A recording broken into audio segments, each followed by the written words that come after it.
Hey everyone, and welcome to another deep dive. We always bring you stories that need a closer look, and today we're heading over to Howard County, Maryland.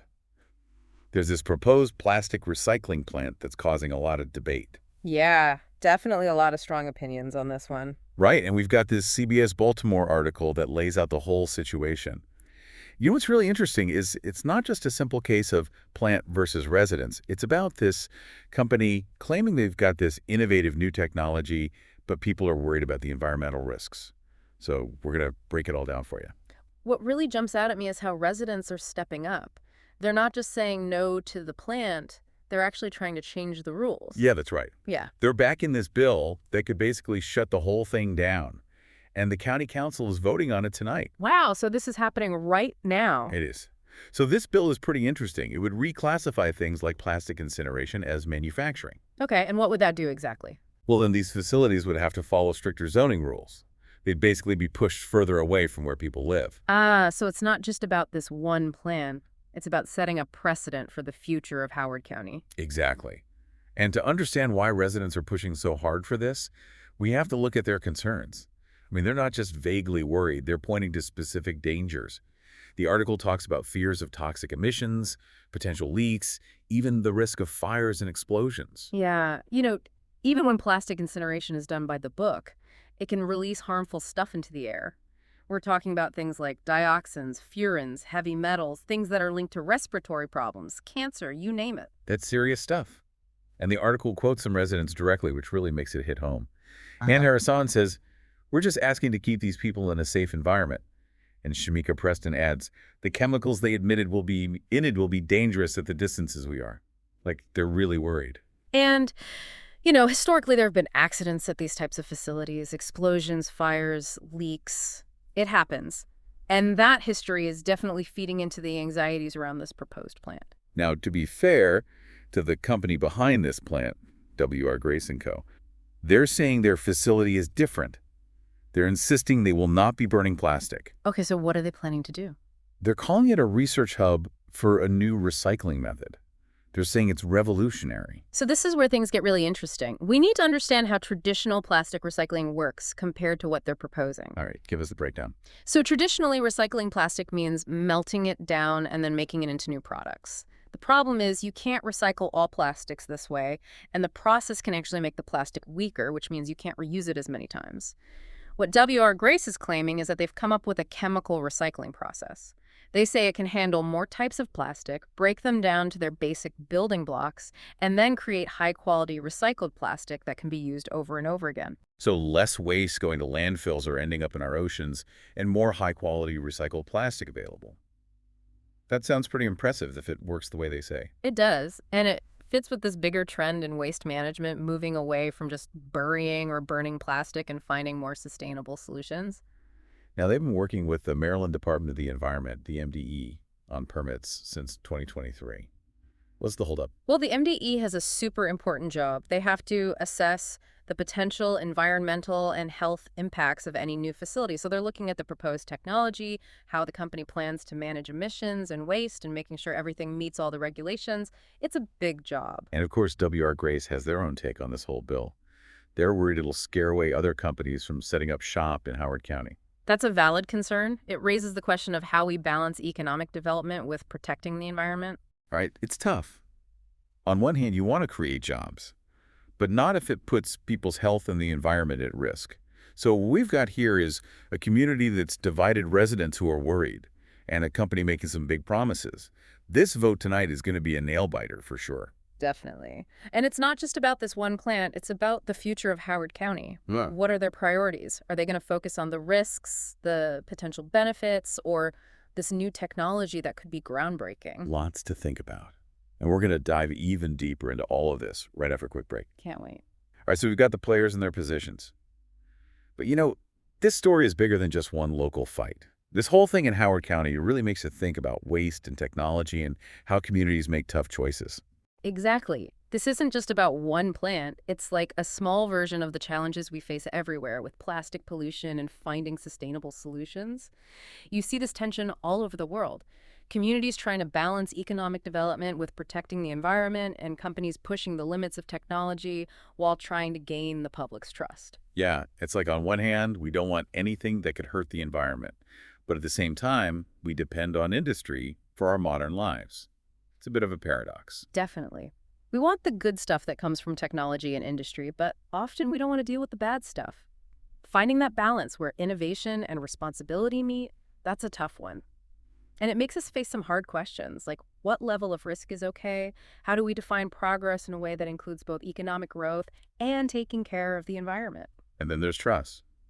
WR, Grace is saying this new technology is a solution.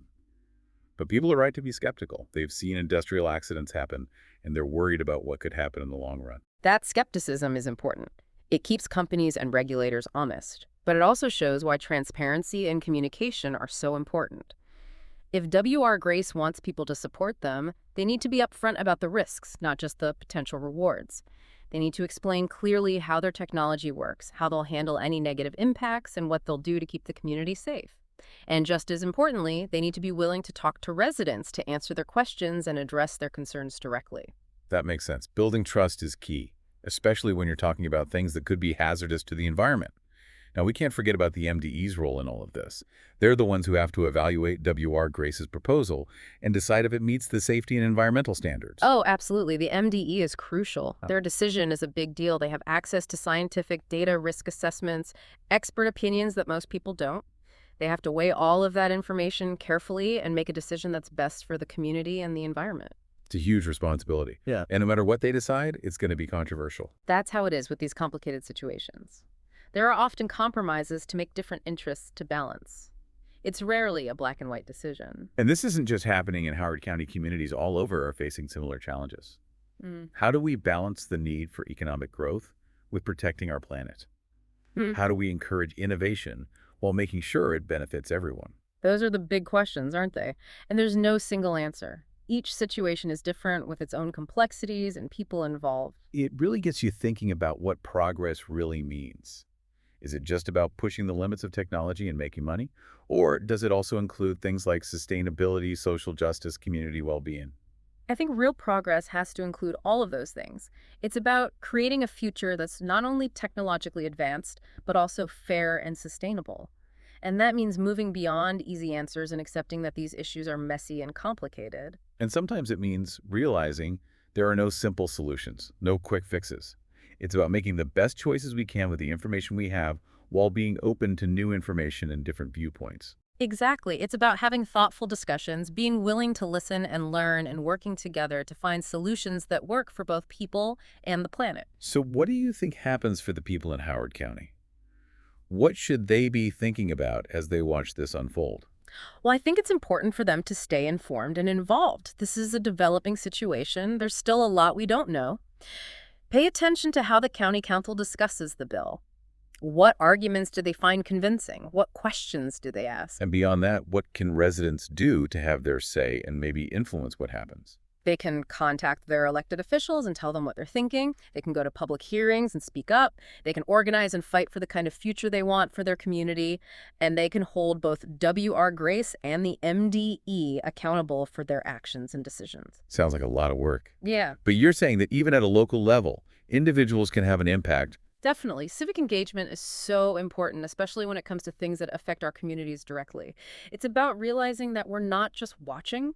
We have the power to shape things. We've talked a lot about the risks and challenges, but let's not forget about the potential good that could come from this. If WR Grace's technology really is as groundbreaking as they say, it could have a huge positive impact, not just locally, but globally. That's a great point. If this technology can really revolutionize plastic recycling, it could change everything. We could see less plastic going to landfills and polluting our oceans, and a more circular economy where plastic is seen as a valuable resource instead of just waste. That's definitely something to be excited about. It is. It reminds us that even with all these challenges, there's always room for hope and innovation. And sometimes those innovations can lead to solutions that benefit everyone. So for our listeners following this story in Howard County, what should they be watching for as things develop? I think it's key to pay attention to the MDE's decision-making process. What criteria are they using to evaluate WR Grace's proposal? What kind of testing and analysis will they do? And how can residents stay updated on all of that? The MDE usually has public hearings and releases reports on projects like this. Residents can attend those hearings, read those reports, and ask questions. They can also keep up with local news and connect with community groups that are keeping an eye on things. And as the story goes on, it'll be interesting to see if the potential benefits of this new technology can outweigh the risks in the minds of the community. Absolutely.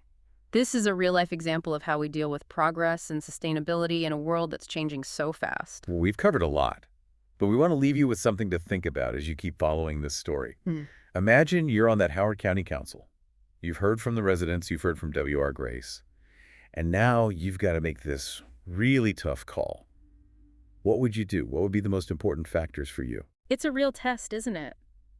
You're in the spotlight having to balance all these things. Do you side with the residents who are worried about the environment right now? Or do you go with the economic benefits that W.R. Grace is promising? Or maybe you take a chance on this new technology and hope it lives up to the hype. Yeah, it's like walking a tightrope, and there's no way to make everyone happy. It shows just how difficult these decisions are for local governments. And it reminds us how important it is to stay informed and involved as citizens. It's easy to get caught up in the emotions of a story like this, but we have to look at the facts, consider all sides, and really think about the long-term effects of the choices we make. This whole situation is a lesson in how to make decisions responsibly, both as individuals and as a community. It's about weighing the risks and the benefits, understanding the science and the technology, and considering what's right and wrong. And realizing that these kinds of dilemmas are becoming more and more common. As technology keeps advancing and we push the limits of what's possible, we're going to face more situations where the potential benefits come with potential risks. It's like we're entering a new era where innovation is moving super fast, but our ethics and rules are struggling to keep up. And that's why it's so important to have these discussions, to debate, and to work together to create a future where progress and sustainability go hand in hand. So to wrap up this deep dive, we want to leave you with a few key takeaways. First, this story is far from over. The County Council is voting on that bill tonight, and the result is going to have a big impact on this project and maybe even on future development in Howard County. Second, this story is bigger than just one plant and one community. It raises big questions about how we deal with waste, how we balance economic growth with protecting the environment, and how we make smart choices when we're not even sure what the science will show. And lastly, we want you to know that you have a voice. Whether it's local or global, what you do matters. Stay informed, stay curious, and don't be afraid to ask questions. Challenge what you hear and speak up for the future you want to see. Because the future isn't something that just happens, it's something we all build together. Thanks for joining us for this deep dive. We hope you found it informative and interesting. And until next time, keep those brains working.